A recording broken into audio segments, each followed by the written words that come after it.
நசுக்கல, எங்களை தயவு செஞ்சு நசுக்காதீங்க, நாங்களும் ஒரு ஓழமா வாழ்ந்துட்டு போறோம் தான் நாங்க சொன்னமே தவிர யாரையும் நாங்க நசுக்கக்கூடிய ஆளுகளே கிடையாது. Friends, welcome to secret media. இந்த வீடியோவில் நம்ம எதை பற்றி பார்க்க போகிறோம்னா, குக் வித் கோமாளி சீசன் 5 ஆரம்பித்து கிராண்ட் ஓப்பனிங் பண்ண நிலையில் ஃபஸ்ட்டு எலிமினேஷன் வீக் கடந்து போயிடுச்சு. ஸ்ரீகாந்த் தேவா எலிமினேட் ஆகிட்டார். பார்த்தீங்கன்னா சன் டிவியில் டாப் குக்கு 2 குக்குன்னு குக் வித் கோமாளிக்கு போட்டியாக ஒரு புது நிகழ்ச்சி வந்துச்சு. ஃபஸ்ட்டு எபிசோடுக்கு செம்ம கிராண்டாக ஓப்பன் பண்ணாங்க. விஜய் டிவி ஆர்டிஸ்ட் நிறைய பேர் இப்போ சன் டிவிலே இருந்தாங்க. செஃப் வெங்கடேஷ் பட் குறிப்பாக சன் டிவியில் டாப் குக்கு 2 அந்த நிகழ்ச்சியில் இருந்தார். அது மட்டும் இல்லாமல் குக் வித் கோமாளிக்கு வர ஸ்பான்சர்லாம் அவ்வளோ இருக்கும், எக்கச்சக்கமாக வரும். குக் வித் கோமாளி ஒரு ஷோ தான், அதுக்கு எக்கச்சக்கமான ஸ்பான்சர் வரும் இந்த 3 சீசன் 4 சீசனாக.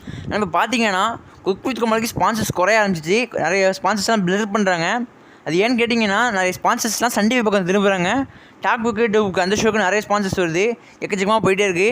இவ்வளோ பிரீத்தி அந்த மாதிரிலாம் வரதெல்லாம் இப்போ டாப் குக்கு 2 பக்கம் போயிடுச்சு. குக் வித் கோமாளிக்கே இப்போ ஸ்பான்சர் தேவைப்படுதான் பார்த்துக்கோங்க. விஜய் டிவியில் பார்த்தீங்கன்னா ஒரு விளாக் மாதிரி ஜாலின் ஜோயா குரேஷி இந்த மாதிரி விளாக்லாம் எடுத்து அப்லோட் பண்ணுறாங்க. குக் வித் கோமாளி ஸ்பான்சர் பண்ணுறாங்க, ஒரு ப்ரொமோட் பண்ணிட்டு இருக்காங்க விளாகாக எடுத்து. டாப் குக்கு 2க்கு ஃபஸ்ட் எபிசோடு வேறு லெவலில் போயிடுச்சு. நிறைய ஸ்பான்சர்ஸ்லாம் வந்தாங்க. ஃபஸ்ட் எபிசோடு வடிவில் கூப்பிட போகிறாங்க இந்த வர ஞாயிற்றுக்கிழமை.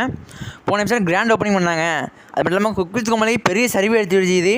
குக் வித் கோமாளி இப்போ இறங்கிக்கிட்டே வருது, டிஆர்பிலாம் குறைஞ்சிக்கிட்டே வருது, ஸ்பான்சரும் எல்லாம் குறைஞ்சிருச்சு. குக் வித் கோமாளி போகிறப்ப அடுத்த சீசன் இருக்குமான்னு கூட தெரியல, அந்தளவு போயிட்டு இருக்குது. சன் டிவிக்கு பக்கம் திரும்புகிறாங்க எல்லோரும். அது மட்டும் பார்த்தீங்கன்னா குக் வித் கோமாளி இப்போ கூட கொஞ்சம் இருக்குதுன்னா அது யார் காரணம்னா, புகழ் இருக்காரு, குரேஷி இருக்காரு. இவங்க 2 பேர் இருக்கும்போது தான் விரும்பி பார்க்குறேன். புகழ் இருக்கும்போது தான் நான் விரும்பி பார்க்குறாங்க குக் வித் கோமாளியை. புகழும் இல்லைன்னா அது மிகப்பெரிய சரிவாக போயிடும்.